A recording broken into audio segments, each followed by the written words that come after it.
Sebanyak 1.500 pasukan pertahanan Israel tewas dalam hitungan menit setelah Iran meluncurkan serangan rudal kejutan ke beberapa titik militer utama Israel, termasuk markas logistik dan barak-barak pasukan cadangan. Yang mengejutkan dunia, serangan itu terjadi saat masa gencatan senjata resmi antara Israel dan Gaza masih berlaku. Serangan itu terjadi dini hari waktu setempat. Rudal-rudal Iran diluncurkan dari wilayah dalam negeri Iran dan Suriah Timur, menghantam sejumlah fasilitas militer Israel di Be'er Sheva, Negev, hingga sekitar Dimona. Sebagian besar korban tewas dalam kondisi tidur. Sebagian lagi dalam kondisi main gitar, isi ulang minuman, dan ada juga yang baru upload story. Ceasefire hits different. Israel sempat mengira radar mereka mengalami malfungsi, karena rudal-rudal yang digunakan Iran adalah jenis baru, yang oleh kalangan militer disebut rudal spesialis. Rudal berteknologi stealth yang dirancang untuk datang seperti mantan. Diam-diam, tidak minta izin, tapi bikin hancur perasaan.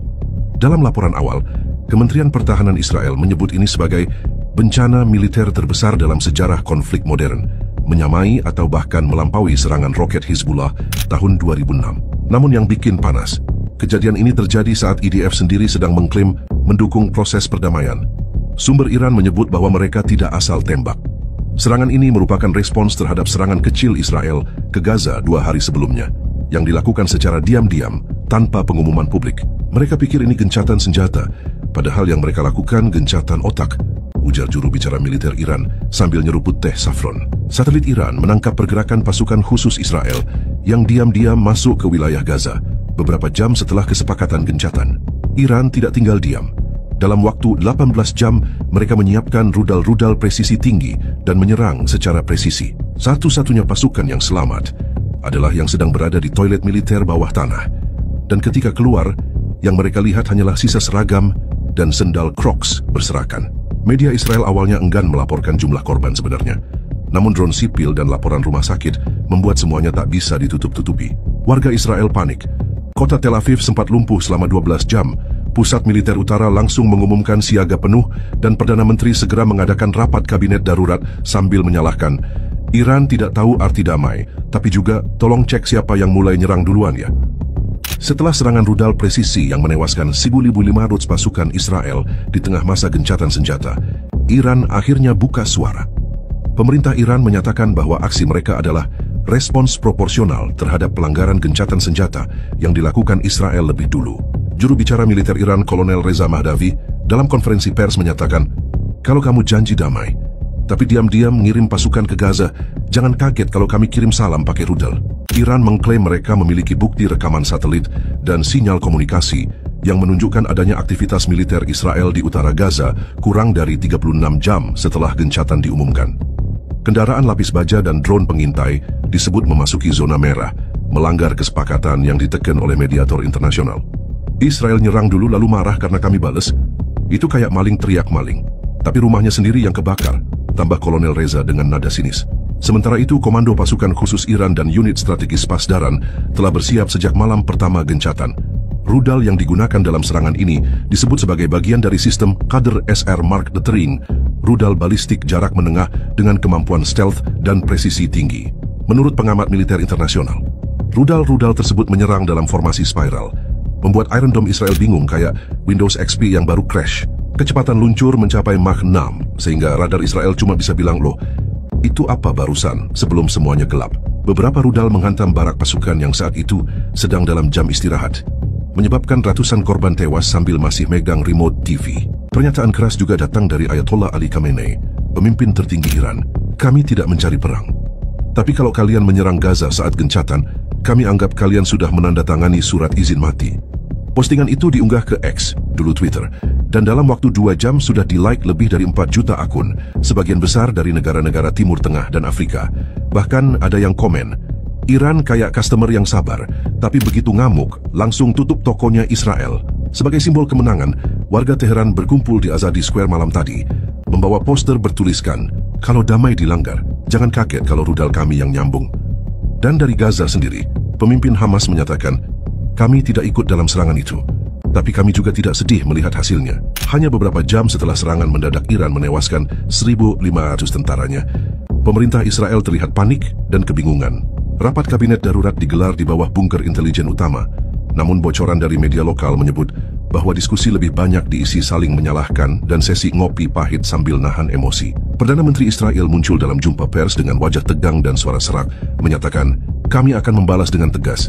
Setelah kami selesai cari tahu gimana bisa pasukan kami tidur rame-rame kayak camping, lalu dihajar Iran pakai rudal kelas Olimpik." Militer Israel langsung dituduh tidur sambil berdinas. Setelah laporan internal menyebut bahwa Iron Dome sempat mendeteksi anomali, namun dianggap error karena sistem terlalu sering berbunyi sejak bulan lalu. "Kami pikir itu alarm palsu lagi. Soalnya kemarin ada alarm pas kucing lewat. Sekarang malah rudal beneran," kata salah satu operator sistem pertahanan udara yang sekarang sudah diskors. Lebih parahnya, sebagian besar pasukan yang tewas adalah unit cadangan yang sedang tidak siap tempur. Mereka disuruh istirahat karena dianggap sudah aman. Ya gimana mau siaga orang mereka lagi booking tiket konser Coldplay? Kekacauan juga terjadi di markas besar militer di Tel Aviv.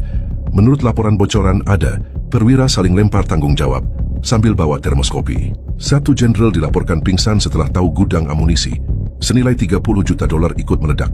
Dan seorang kolonel yang disebut-sebut minta pensiun dini sambil bilang, "Gue daftar tentara bukan jadi korban prank Iran." Media Israel terbagi dua.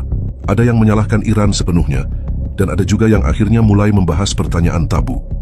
Kenapa kita bisa lengah padahal kita tahu kita musuhan sama negara yang dendamnya bisa ditulis jadi novel 3 jilid? Sementara itu, warga sipil Israel mulai gelisah. Video-video dari malam serangan menunjukkan sirene berbunyi tanpa henti. Rumah sakit militer penuh dan ambulans selalu lalang.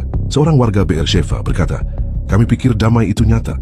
Ternyata itu cuma kata kerja yang bisa di-cancel kapan aja." Pihak oposisi di Knesset juga tak mau ketinggalan. Salah satu anggota parlemen menyindir, "Pemerintah ini lebih jago ngebom Gaza daripada jaga prajuritnya sendiri. Iron Dome kita kayak payung bolong, bagus di poster, tapi bocor pas dibutuhin." Israel kini menghadapi dilema besar. Dia balas Iran dan membuka kemungkinan perang besar di Timur Tengah, atau menahan diri dan tampak seperti negara yang tewas dalam diam setelah bilang, "Kita sepakat damai ya." Satu hal yang jelas, 500 pasukan elit tewas dalam satu malam adalah tamparan telak terhadap reputasi militer Israel yang katanya tak terkalahkan, tapi ternyata bisa dikalahkan. Bahkan waktu mereka lagi tidur pakai piyama, Dewan Keamanan PBB langsung menggelar sidang darurat beberapa jam setelah serangan Iran menewaskan 1.500 pasukan Israel. Negara-negara besar bereaksi cepat, sebagian menyerukan deeskalasi, sementara yang lain mendadak lupa cara ngomong kecam Iran karena takut harga minyak naik. Amerika Serikat sebagai sekutu utama Israel mengutuk serangan itu. Namun dalam pernyataan persnya, Gedung Putih terdengar, "Bingung harus mulai dari mana. Kami prihatin atas semua korban dan gencatan seharusnya dijaga tapi juga, ya," ujar juru bicara dengan ekspresi seperti baru tahu utang negara nambah $1 miliar lagi. Uni Eropa bahkan tidak bisa menyepakati satu pernyataan bersama, karena setengah dari mereka sedang sibuk menyelamatkan kontrak dagang dengan Iran. Di sisi lain, Iran justru tenang dan santai, mengadakan konferensi pers sambil memutar lagu nasional dan membagikan teh saffron gratis ke wartawan. "Kami tidak ingin perang," ujar Menteri Pertahanan Iran. "Tapi kalau kalian ngirim pasukan saat gencatan, jangan heran kalau kami ngirim balasan yang bisa dikenang 3 generasi. Media internasional ramai-ramai menyoroti gaya respons Iran yang cepat, senyap, dan presisi. CNN menyebut, Iran menunjukkan bahwa doktrin balas seperlunya bisa berarti tepat ke jantung musuh. Al Jazeera menulis, Israel kena karmanya, main 2 kaki dalam gencatan, satunya ke Gaza, satunya ke lubang kubur. BBC secara diplomatis bilang, ini bukan perang terbuka tapi juga bukan damai. Ini semacam perang diam-diam, tapi korban rame-rame. Warganet pun tidak ketinggalan jadi komentator geopolitik dadakan. Dagar Shinjono gencatan tapi ngegas dan Iran balas beneran sempat trending global selama 11 jam. Sebuah meme viral menampilkan foto pasukan Israel tidur di barak dengan tulisan, "Ceasefire" katanya tapi akhirnya cease life. Di tepi barat, warga Palestina terlihat bersorak atas kekalahan besar Israel. Di jalur Gaza muncul mural baru bertuliskan, "Mereka main curang, kami main kuat." Tapi bukan hanya selebrasi. Dunia kini mulai benar-benar khawatir serangan Iran ini bisa memicu Palestina berising tiup perang besar di Timur Tengah, terlibatnya negara-negara teluk dan proksi-proksi militer, kenaikan harga minyak global dan ancaman resesi di Eropa. Ini bukan cuma balas dendam. Ini semacam pesan bahwa Iran bukan lagi sekadar pemain pinggiran Timur Tengah.